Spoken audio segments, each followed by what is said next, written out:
All right, we're live. Episode 36. We are talking about something funny today. Not funny, I'm sorry. Is this a laughing matter to you?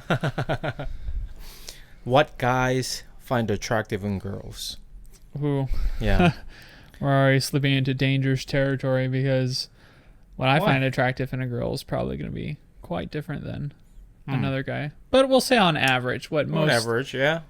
Well, I guess we can talk about that too, right? I'm just going to say most dudes have poor as shit taste, though, you know? Same to you girls out there. You guys got some fucking icky taste.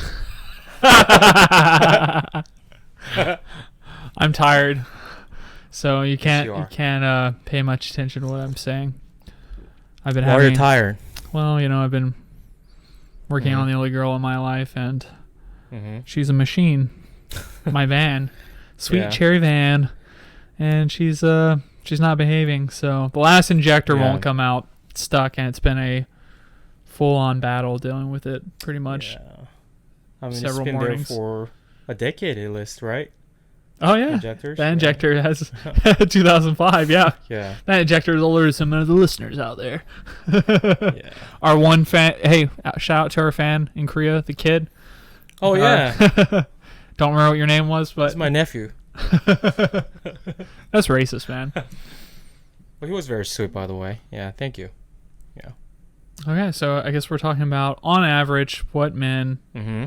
like about women in a romantic attachment type, or are we talking? I mean, it doesn't have to be, things in relationships or dating, I guess, but just in general, what guys find attractive in girls, you know.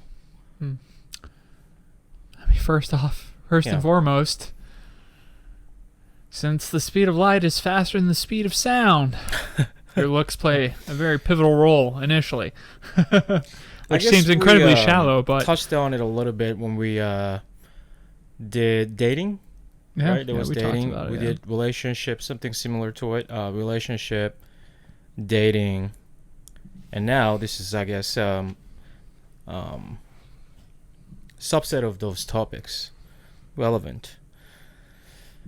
All right. So let's just imagine a situation. I think that's gonna make it a little more easy for us, right? By the way, we didn't really talk about this prior to filming this, so on the fly. Yeah, we're doing it on the fly. But let's say we're on a first date, right? You and With a I? girl. Not you and me. I know as much as you want it. I don't want it. Whoa. But let's say we're on a first date. Okay. Because we kind of know well about what girls like or what we should do on a first date, right? Listen to him well and, be attentive. Oh yeah, it's only on the first date? You mean I can drop it after the first date? No. I've been fucking up this entire of course, time. some of those things apply to, other situations as well. But just in order to, bring up some specific things, I'm just, talking about this on a certain setting. But on a first date, we know what girls like or what girls expect us to do or behave, right? Pick up the first check. Oh man, it's getting a bit reductionist already. Okay, let's just keep going. Things of that nature. But I don't think we often talk about what guys like or what guys expect. I see what you're saying. Yeah, that's why I wanted to talk about this. Maybe it's been done before, probably, yeah. But lately, I haven't really seen any discussion about this. So that's what I thought. And that's why I thought that this could be a little interesting. Yeah. Yeah. So I'm going to start first. As much as girls like guys, be attentive and, just active listening, guys like that too, girls. We like to listen, of course, but we like, girl in front of us, be attentive as well, and make eye contact. That's another thing. Some guys, I think, I don't know on average if they prefer eye contact with making eye contact with the girls. because I know some of the guys who don't prefer making eye contact because they're shy. They don't know what to do. Fucking cowards.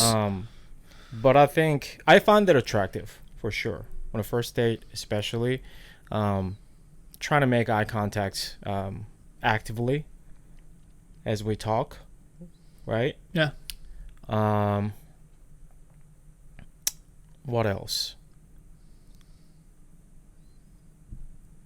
Splitting the bill, sharing the bill, offering to pick up, offering to split. Yeah, for sure. Are those things that you have a preference? Me, I always try to pick up the first tab because, I don't know, I just like doing that. I don't really care necessarily if it's perceived in a way, because I think there's a lot of dudes out there that potentially use that as a, well, I did this for you, I took you to dinner, blah, blah, blah, and then try to elicit something in exchange for that, which typically it's pressuring them into, an awkward situation, which I can totally understand why women or people in general are unappreciative of that, because then it's a ploy to get an affection. It's not really like a genuine, oh, I just want to cover it. It's nice to meet you.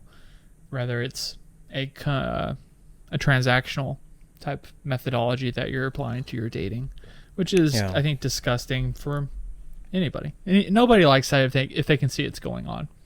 Yeah. So I think that's why people initially prefer just splitting the bill, because it doesn't assume anything for either person. That's true. Yeah. Me personally, I don't care. I don't care me one either. way or the other. I'm either. actually almost completely indifferent to. I just showing up and don't really have expectations. So I would say I'm definitely not probably the average guy in that regard. Yeah.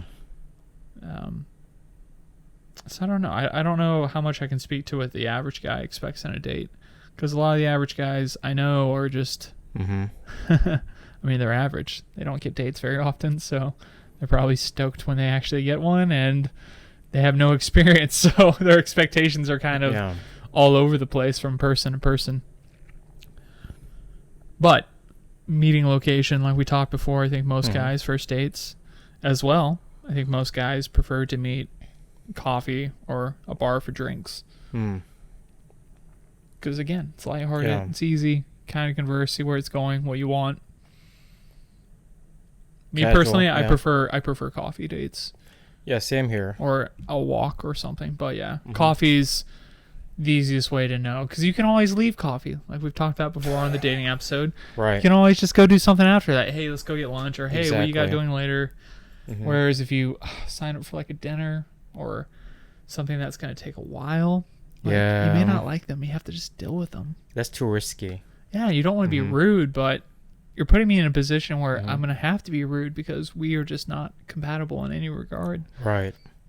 And I mean compatible in the sense of maybe you don't have the social etiquette to behave with dignity to understand. I'm rejecting you. I'm not interested. And same for me. If somebody does that to me, I can take it in stride. It's all good. No worries. I get it. Like, it's fine. We just don't see it eye to eye in this thing. Yeah. I mean, as long as you do that politely, I don't think there should be any problem.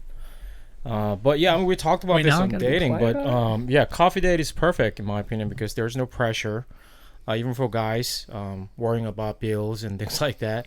And it's casual. It's public. There are a lot of people in coffee shops usually, so girls feel safer probably, rather than, I don't know, somewhere dark, clubs or things like that. That's kind of crazy. I don't know if anybody does that actually for the first date. Go to choose a club? Yeah, I'm sure some do. Yeah, maybe. I mean, maybe if you're younger. But probably also if you're doing that, you're probably going as a group or with a group of friends. It's probably not this kind of, hey, want to meet at the club later? Yeah, or just by yourself. Yeah, or if they go out as a group, right? Yeah. You go to club anyway, and turns out that this girl or guy is going to club or going out with their friends anyway. Those kind of settings, it can happen. But even so, I guess this differs by age groups a lot, right? I mean, young people may do it, but I mean, that's crazy to me. Like, I wouldn't do that, because I'm not criticizing them. I'm not saying that's bad for them. I just personally don't prefer any situation or any setting that I cannot have proper conversation. That's why in reverse, I prefer coffee shop or, I don't know. I guess coffee shop, that's it. Or quiet place where I can make conversation. You know, I mean, that's the most important thing, right? Yeah, that's how you get to know somebody. Don't get me wrong. Obviously, actions are a byproduct of conversation, but typically people lead with conversation because you don't get to the action part until you have some rapport or at least some understanding to kind of put their actions to their words. Right. So, yeah, of course you want to be able to speak and talk. Not that you need to share necessarily a lot of words if you're on the same page with things, but yeah, again, the coffee shop lends itself to the ideal setting of getting to know somebody in a more intimate regard, I think. Right. Plus, you get to drink coffee. Who doesn't love coffee? Yeah. Actually, a lot of the dates I've gone on, they always get tea. Yeah, I've seen actually plenty who don't like coffee. But I mean, still, well, that's what I check actually. If the girl says that, oh, I don't like coffee, or I don't drink coffee, then I make sure that the coffee shop has some tea or other options, right? So that, we can avoid some awkward situation. Yeah. Well, how thoughtful of you using Google so effectively. Also, another thing that I like to see on a first date is, I guess, makeup and proper clothing. I mean, I've seen some girls who don't really care about that. Good for them. I mean, I don't think that's a bad thing, but I personally, I guess, don't really appreciate that. It's a first date. I make sure that I look clean and neat. I don't just go out with fucking, I don't know, gym clothes, chalk seal on your face. I don't do that. Yeah, me either. And then that's an opportunity for, any of us actually, us or guys or girls, to shine, show their style, show their, identity in a way. Shine bright like a diamond. Yeah, no, it's definitely an opportunity where you can try to express your creativity and also show that you're capable of playing the part. Yeah. Like, oh yeah, this person can dress up to a degree. He knows how to at least look the part. Yeah. That's important. That's an important distinction. I don't care how somebody shows up personally on the first date, but I do appreciate any effort that's visible, right? Yeah, of course. It's just something I can readily appreciate. Not to say I wouldn't find other things I could appreciate or that it's going to be a deal breaker in how things go forward. But yeah, give same to me. I want to give something the other person can appreciate. Like, they took time to that obviously, show there was effort put into this. Kind of not like it's just this is thing that happens every day that I happen to be doing. Yeah. That's, even if that's not the case, maybe it is something that happens pretty frequently. You should still kind of put a little bit of effort. Yeah. Express it. Yeah, for sure.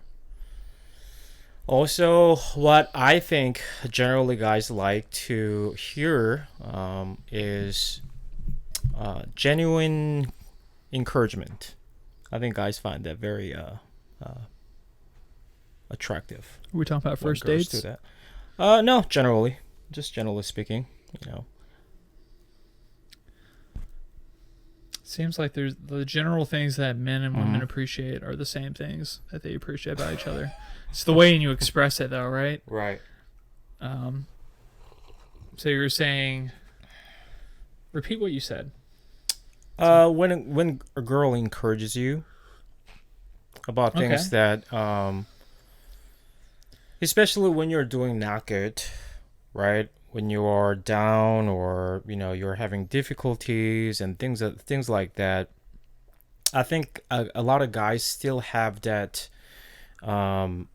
echoing feelings from their relationships with mother, right? And then mother is usually caring and they encourage you to do things, they support you.